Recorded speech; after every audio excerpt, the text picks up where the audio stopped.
Mantan Menteri Koordinator Bidang Politik, Hukum, dan Keamanan Mahfud MD akan dilibatkan dalam tim reformasi Polri yang dibentuk oleh pemerintah yang merupakan salah satu tuntutan dalam gelombang unjuk rasa pada akhir Agustus hingga awal September. Lantas akan seperti apa peran Mahfud dalam tim tersebut? Mahfud MD yang juga guru besar hukum Universitas Islam Indonesia membenarkan soal ajakan istana untuk bergabung dalam tim reformasi Polri. Ajakan tersebut disampaikan secara langsung oleh Sekretaris Kabinet Letnan Kolonel Teddy Indrawijaya. Pernyataan ini disampaikan Mahfud di kanal YouTube Mahfud MD Official yang diunggah pada Senin 22 September 2025. Mahfud menceritakan bahwa pada 15 September sore ia dikontak oleh Teddy dan melakukan pertemuan pada 16 September. Dalam pertemuan itu, selain menyampaikan salam dari Presiden, menurut Mahfud Teddy juga menyampaikan bahwa Presiden ingin melakukan penataan, salah satunya menyangkut reformasi Polri. Dalam pertemuan itu ia diminta membantu di tim reformasi Polri.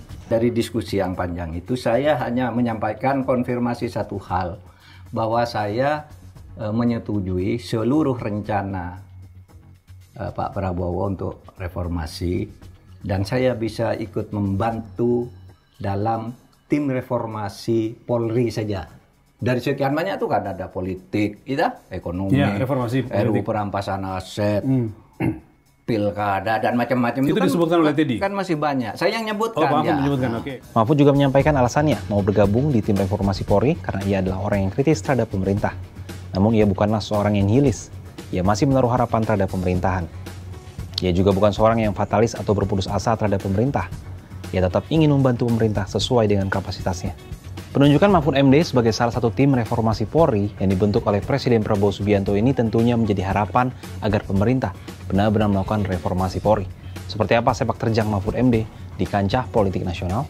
Karir Mahfud MD di bidang eksekutif dimulai tahun 2000 ketika pemerintah menunjuknya sebagai Deputi Menteri Negara Urusan HAM yang membidangi produk legislasi hak asasi manusia. Karirnya semakin menanjak hingga menjadi menteri pada masa Presiden Abdurrahman Wahid. Tahun 2000 hingga 2001, ia dipercaya sebagai Menteri Pertahanan, kemudian tahun 2001 sebagai Menteri Kehakiman dan HAM. Ia melepas jabatan menteri bersamaan dengan lengsernya Presiden Abdurrahman Wahid.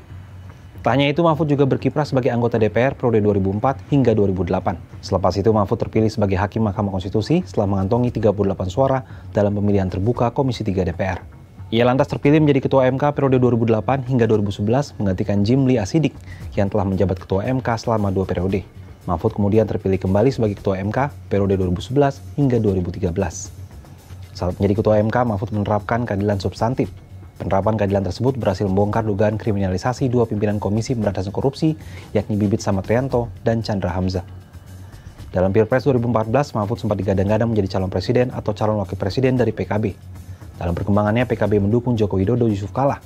Mahfud justru mendukung Prabowo Subianto Hatta Rajasa, bahkan jadi ketua tim sukses pasangan ini. Pada Pilpres 2019, Mahfud sempat diunggulkan menjadi cawapres Joko Widodo.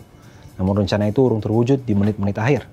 Oktober 2019, Presiden Jokowi menunjuk Mahfud sebagai Menko Polhukam di Kabinet Indonesia Maju 2019-2024. Pertanyaannya, akan sejauh mana peran Mahfud MD yang dikenal kritis bisa memengaruhi arah reformasi Polri kali ini? Kalau menurut Sobat Kompas, gimana tanggapannya?